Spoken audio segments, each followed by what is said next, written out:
the bell icon on the YouTube app to never miss a video from SnG Comedy.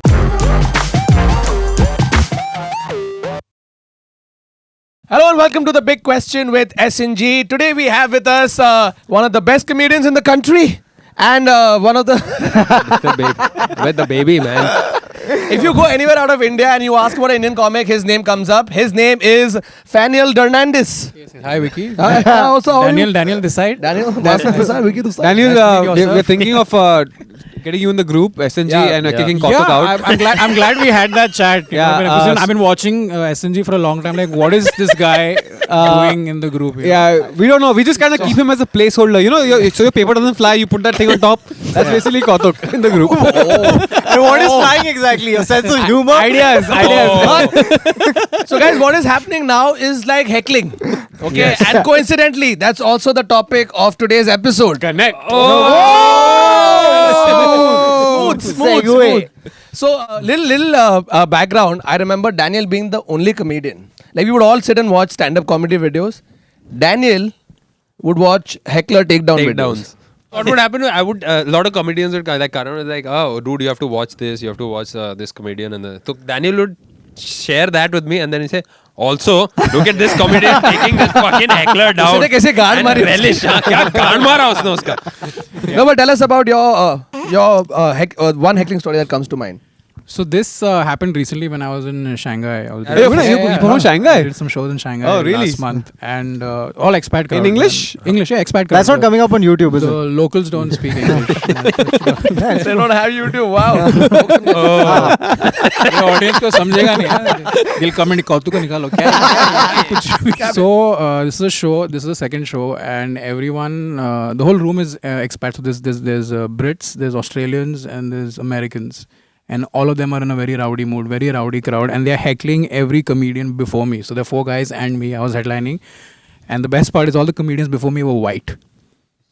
So white guys getting on stage and getting heckled. And I'm the brown guy lined up and billed as the headliner. And these guys are like eating everyone on stage. So I'm like, okay, I don't know what to do now. I went out, had a couple of drinks, went on stage. And this loud American woman, the minute I get on stage, just yells out, "You better be funny." I have not said a single word. No pressure. Better be funny. So thankfully the drinks kicked in at the right time. I looked at her and said, you speak way too much for someone whose name is not on the poster.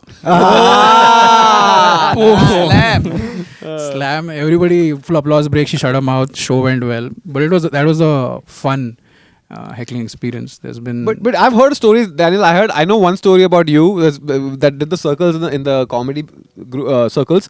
The Delhi show. It was a show for. I was there. How could we forget that? Oh my god! Can you explain to those of you what happened? Wow! This was the first or second show at Manhattan, Gurgaon, which is by the way one of the best rooms in the country for comedy. And it was. I think I was hosting the show. I was hosting. Varun was on the lineup, and someone else. I forgot who the third person was. I think I don't remember. Angad maybe or Sapan. I think it was Sapan. Yeah. And the show was going really well. I'm on stage, and this is the second half. There's this girl who comes and sits in the front. She was not there in the first half. I didn't address it. She was fine. And suddenly she starts interrupting me for every damn thing. She stops interrupting me, and then after the third, maybe the 3-strike policy, I took her down. And I think one of the things I said was something about the mic. Someone shut her up, give her a mic. Something to do with the mic and putting it in her mouth or something. I don't know. She was pissed off. I vaguely remember it was something like that. And she got really upset, but she shut up and it worked. Now, what I didn't know was that her mom was in the audience. Okay, I had no clue, and then I bring Varun on. Varun's closing the show. I go into the crowd, and then her mom gangs up on me at the bar. And she's like, "How dare you talk to a woman like that? You have no manners. You have no this." And I don't know who she is. So I'm like, calm down. And then she's like really angry, and she's like, yelling at me and all that. I told her, calm down, we will sort this out. And halfway through the yelling, because I'm speaking very sweetly to her. Now, see, I'm not genuinely sweet to people who interrupt shows, but I'm in Gurgaon, so I'm scared. Don't know. You don't know who you're talking to in Gurgaon. So I'm just scared, and that fear is translating into a smile. I'm smiling to her and I'm talking to her really nicely. And halfway through her outrage, she starts flirting with me. which is hilarious now. That escalated or Yeah, and now I'm confused because her daughter's watching Varun perform. I'm with the mother at the back, and she's suddenly, you can't do this, you can't do that. And she's like, beta, but try and understand. She's very young, if you But say I'm such. not. Yeah, I'm not. Heckle me all you want. Yeah, and I'm like, What is the thing about the mic? yeah, what is the thing you were saying about the mic? I'll put it. I'll put So it. this baby is from Gurgaon. Then. Yeah. This is the child born out of heckling. Not wedlock, heckling. There you go. No, but it doesn't end there. Now the story is getting even more interesting. So we suddenly now I'm friends with the mom, and I'm like, okay, just make her understand. And then she's like, okay, I'll talk to her. Don't worry. And like, so we are buddies now. I'm like, chill. And I left. And then I don't know what happened after Varun said. I don't know whether what. I didn't do anything. No. But this daughter was really upset, and then again she went to the mom, and then the mom got angry again. So she's now forgotten the whole beta, and she's come back, and thankfully Amar. Those who don't know, Amar is the guy. How do I explain Amar? He owns the He owns business. Canvas Laugh Club, Yeah. and also The comedy business. yeah, he's one of the guys, big guys in the comedy business. So he was thankfully, and for the first time, I was thankful he was at the show. Yeah. And he's He at was the show. very like, Yeah. no So one- then the mother and the daughter have now come charging to our table, and now they want an apology. Like, you apologize, and Amar is like, no wait, I will show you what I can do. So Amar stands in between me. Now Amar is 5'5", I'm 5'11". So you can see. I'm not even getting any protection. I'm just like, there is someone in front of me, but I can Somebody still pulls see. a gun, you're still a headshot. I'm still a headshot, yeah, And so now they're charging at me, and they're like, you apologize. And Amar is like, no, these are my comedians. They will not apologize to anybody. If you can't handle it, get out of my club. And I'm like, okay. So Amar is saying, don't say sorry. Amar, they might have a gun. Like, calm down. It doesn't end there. They now call the brother and the father. Now this has become a family feud. Yeah. The audience has left. People have gone home. Like they're planning कि कल मैं ये करूँगा, मैं coffee day जाऊँगा. I'm still at the club. I'm trapped. Now the whole family is standing at my table, and Amar is my bouncer. And Amar is like, what you'll do? तू क्या करेगा? तू क्या उखाड़ेगा? Like, I remember chatting with the brother. The brother Yeah. was like, "Arey fuck, yaar, I was watching the football match." The World Cup was just started. Yeah. The World Cup had just The game was started. about to Yeah. start. And he's like, "Fuck, I want to watch the game." Yeah. Like, what the fuck is going on? It is, and the one thing that I learned was not to react in a situation where you can get shot. That's the best thing. Yeah. Right? Don't That's take always a chance. safe bet. Yeah, I'm just sitting there and I'm smiling. This is all I have, like one dimple. I don't even have two dimples. One dimple in Gurgaon. I'm just like, can you look? I'm like, okay. It was. beta, the thing and is- yeah, that's how I met your mother, by the way. And it was Any heckling story? It was quite scary. I've been those fortunate guys where like I'm not a mean comedian. I've never really gone after anybody, so it's never come to that ever. No, I've never insulted anybody. I've personally, the only heckles I've ever got is like, "Ha, that's very funny. Ha, very funny. I forgot to laugh. Funny. I fucking tagla." But I think my favorite heckling story involves me not as a comedian but as an audience member. Yeah. This is before I started comedy, and when comedy store had opened up, and there was a comedian. He still performs. Really funny guy called Tom Stade. Have you guys? Oh yeah, Tom Stade, Canadian guy. Canadian Yeah, guy. very, and very I funny. was fortunate enough to see him live, and there was these two older couple from South Bombay, and they're a typical, very sort of flamboyant couple. They say tomato, that kind of couple. So Shobha Day and her husband. Yeah, basically Shobha and her husband. So they're there in the front row, and Tom Stade is a very interactive comedian. You guys know this. He's very he talks to the audience a lot. He starts talking to them, and he goes, "So how long you guys been married?" And she looks at him and says, "No jokes on family." इस पे नहीं बोलने का इस बात पे बोलने का नहीं It was Anu Kapoor and Shobha Day. And I'm sitting behind her, and she's like, "So what's your name?" He's like, "What's your name?" And the guy obviously is got an Indian name. He says, "My name is Frank." Like they're just being smart asses for no reason, and it gets to a point where they stand up like, "What is this kind of nonsense? I want to." And the 200 people are yelling, "Get the fuck out, Frank! Get the fuck out, Frank! Get the fuck out, Frank!" And Tom Stade was 10 minutes into his 30-minute set, and they get up and leave. And there's a girl who's with them, probably the daughter, like who's shrinking by the minute. She's just collapsing like a star collapsing because I don't want to be here. They fucking get up and leave. And then Tom Stade's like, "So I was doing these jokes," and he looks to the stage, he does this, tap, tap, tap, tap, looks at the audience, says, "I can't fucking do this," and walks off. And Really? the show ends. Indian comedy scene broke Tom Stade. Yeah. Oh my god. Yeah, dude. He ends. Oh my he was the closer. He was the last act of the show, and he closed the show. He doesn't do comedy anymore. He No, just no, stopped. no. He came back. This. He came back. He came back. The thing is, he can't even blame. He's like, I blame Frank, and that's not his real name. But that was a mind fuck because I was like, we're supposed to have a good time. Yeah. And it went from fun to something else so quickly. And I'm just fortunate it never happened to me on stage. So before we get to the other stories, I want to understand, since you've been in the situation and as a comedian, and maybe as the audience also be interested, is what do you do next? Let's say this has happened. Huh. You've had this moment of awkwardness with the audience and you have to break. Now you have to get back to your routine. You've Yeah. got this bit that you prepared. Perhaps you already done the setup. Yeah. And there's the punchlines are left. Yeah. You can't do the punchlines now. Yeah. What do you do? Like Tom Stade just fucking left. From what you told me, I'm surprised Tom did this because I'm guessing at that time it got really bad. Like I think he just snapped then. he was just like, I can't do this anymore. Yeah. It's not fun for me anymore. And Because I had a similar experience. It could have been the same auntie actually. I don't know. It goes from like show to show. Now that I'll tell you what happened. So I was speaking to the dad, and then she was sitting at the back. The husband, she was sitting at the back, and she was like, "He's my husband. Don't make fun of him." And it's very similar tone. So and she like very angrily said it, not even joking. The whole crowd went ooh, So I like okay, took 2 steps back and I chilled a little bit. And I spoke to a couple of other people. Came back to the husband.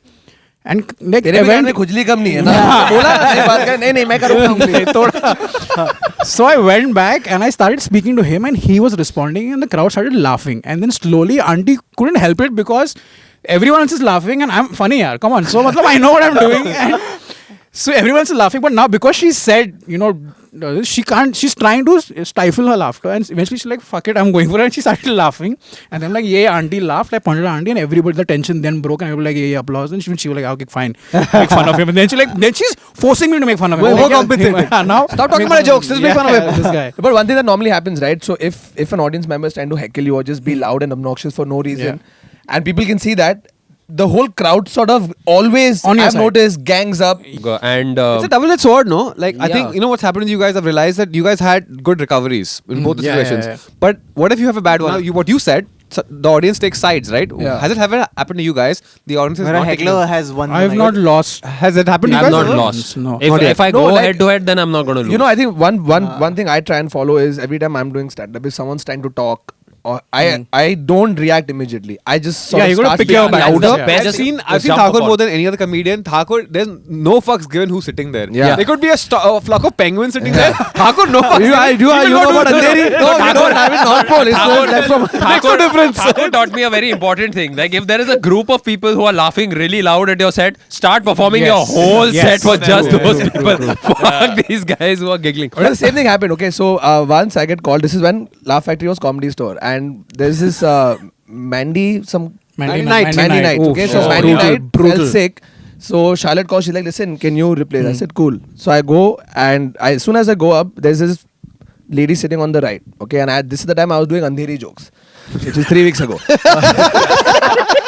Okay, so I go up and I start doing Andheri and all of that. She gets pissed off, right? She gets up. She's like, "You can't do this." And in the middle of Andheri, I'm just like, "What?" She's like, "You can't do this." I said, "What am I doing?" She's like, "You're making fun of your own country." Firstly, ma'am. I'm like, firstly, Andheri East is not my country. Okay. Why are you so pissed off about Andheri? And people couldn't get it. Like, why is she so angry? She's like, "No, I live in Andheri East." I said, "I feel bad for you." And then she kept like saying something or the other. It was a full house. 299 people have just yelled at her. "Why didn't you get out?" Someone from the corner said, "You fat bitch." And I'm like, Hell. I'm like, "Listen, I'm not." He just went from heckling to Shoba Day reply. I was in Ironically- Bangalore a couple of weeks back. at It the club, yeah. And at that comedy club. So I go there and I'm talking about being Muslim and I'm talking about being, my parents are half Hindu, half Muslim, and I'm talking about that and it's consistent. I'm talking about that. Suddenly some drunk guy in the last fucking row starts screaming, "Get the fuck out, ISIS." Wow. It's fair. Makes sense. Yeah. And If he's addressing the ISIS. yes, he's just screaming ISIS, and I didn't hear it the first time. So I look and I go, "What did you say?" And the whole audience around him goes, "Nahi, chutiya." We know this guy. He comes for all the shows. He says the same thing. Just ignore him. Just think. I think we threw him out. We threw him out of the yeah, club. you That's threw the him out, first yeah. time we ever threw. We threw him out and we banned him from the club. So then these guys told me what he actually said. I was doing Huh. the Ganpati joke where people are just dancing and banging. So he screamed out what he actually said was, "Come outside, I will twist your nipples, ISIS fucking." Didn't even bother to end the Search sentence. on a Parentism and website. bad grammar together. sounds like somebody who comments on a YouTube channel. This was an incident, a heckling incident that happened after I got off stage, and this was at High Spirits. You got heckled outside. Afterwards.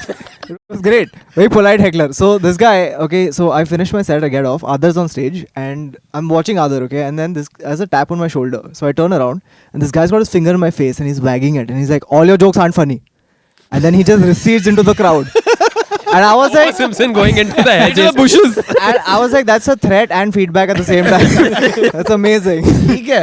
I don't know what this is. I All like the jokes whole aren't funny. retreating back. Like, Yeah. has this ever happened to you where someone didn't mean to heckle, but they laugh so loud it's almost like heckling because they're throwing you off constantly. Yeah, the hyenas. With their What was laughter. the Yeah, hyena, the hyena right? in the Yeah, audience. yeah, I know what you mean. They laugh 3 jokes Laughing. later. Kanis Yeah. does that sometimes. You know, when I had a show Kanis is this and if comic. Kanis is in the audience, Yeah, you will know everyone Kanis knows. is in the audience. You know Kanis is in the audience. Dude, I've watched YouTube videos and I'm like, Kanis is in the audience. Good. All right. So that's all the heckling stories we had for you guys. If you have any questions that you want answered by SnG, leave them in the comment section bye, below. bye. And Yes. the funniest, most Bye, interesting bye. ones get answered. Danny, thank you Bye. for coming on the show. and you have talking a- about your most traumatic experiences. Take care. Safe. And Oh my god. We're a violent bunch. yeah. See you Chalo, guys. see you. Take care. Bye. I've gone to hell. I've defeated the fucking devil. Yeah, then how are you I've worried met about a God. spoon? And why am I worried about चम्मच गिर गया? Fuck you, bitch. चम्मच गिर गया. नया चम्मच खरीद के ला साली. And when you get specs, right, you become invisible to girls. I'll prove my point, okay? Everybody knows Superman. He puts on specs, nobody knows he's there.